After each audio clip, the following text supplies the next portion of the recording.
Bonjour YouTube. Cette vidéo s'adresse aux personnes qui souhaitent étudier l'informatique de façon approfondie. Alors, je me base sur le programme officiel des classes préparatoires aux grandes écoles en filière scientifique. Les voies mathématiques, physique, ingénierie et informatique, donc ça c'est pour la première année, MP2I, et mathématiques, physique, informatique pour la deuxième année.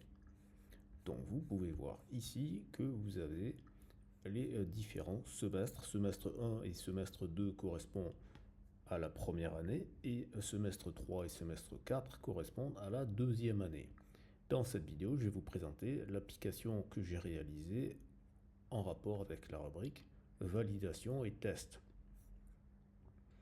Alors, ici, vous avez exactement les intitulés du programme officiel, ce sont les mêmes, notions, jeu de test associé à un programme, les commentaires, etc. Tout comme dans le programme, d'accord. Ensuite, vous avez les rappels de cours. Vous avez également le graphe de flot de contrôle. Vous avez les critères de couverture, les tests exhaustifs des conditions composées, la recherche dichotomique et surtout, vous avez les codes dans les deux langages qui sont au programme officiel. Parce que si on revient sur la table des matières, on s'aperçoit que les deux programmes, les deux langages de programmation dans le programme officiel, c'est le langage C et le langage OCaml.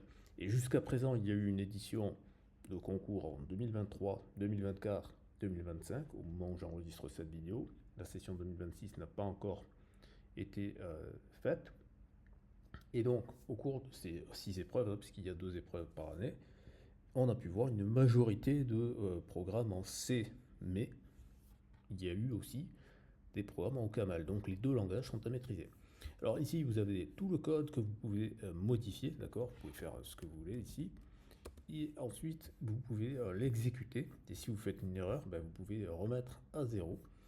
Et ensuite, vous pouvez, si vous le voulez, télécharger le code pour pouvoir l'utiliser chez vous. Donc ça, c'était pour le C. Et vous avez la même chose pour OCaml. Et vous avez la même chose donc pour tous les blocs de code comme ceci. Et ensuite, ici, vous avez un QCM. Alors, si vous voulez comptabiliser tout le temps qu'il vous a fallu pour étudier cette page, vous avez juste à continuer. Et une fois que vous avez terminé, vous soumettrez vos réponses et vous aurez le temps que vous aurez mis. Mais si vous voulez uniquement chronométrer la partie sur le QCM, vous mettez reset et vous allez entamer votre QCM. Savoir que le QCM contient 10 questions et que vous pouvez générer des nouveaux QCM pour avoir de nouvelles questions. Et si vous voulez donc vous procurer cette application, il vous suffit de scanner le QR code qui est là ou de cliquer sur le Google Form, ou alors de prendre rendez-vous si vous êtes un élève et que vous voulez tout de suite avoir un cours gratuit. Vous scannez ce QR code ou vous cliquez sur le lien Calendly. Si vous voulez, vous êtes professeur, ou si vous êtes tuteur, si vous voulez aider quelqu'un, etc., apprendre à créer ce genre d'application et ainsi de suite, et là vous scannez ce QR code ou vous cliquez sur le lien Calendly qui est là. Et si vous êtes un parent et que c'est pour votre enfant, et vous cliquez sur le lien Calendly, vous scannez ce QR code pour choisir un créneau. Voilà, c'est tout pour cette vidéo. Si ça vous a plu, je vous invite à mettre un pouce vers le haut. Je vous invite à la partager aux personnes qui sont concernées.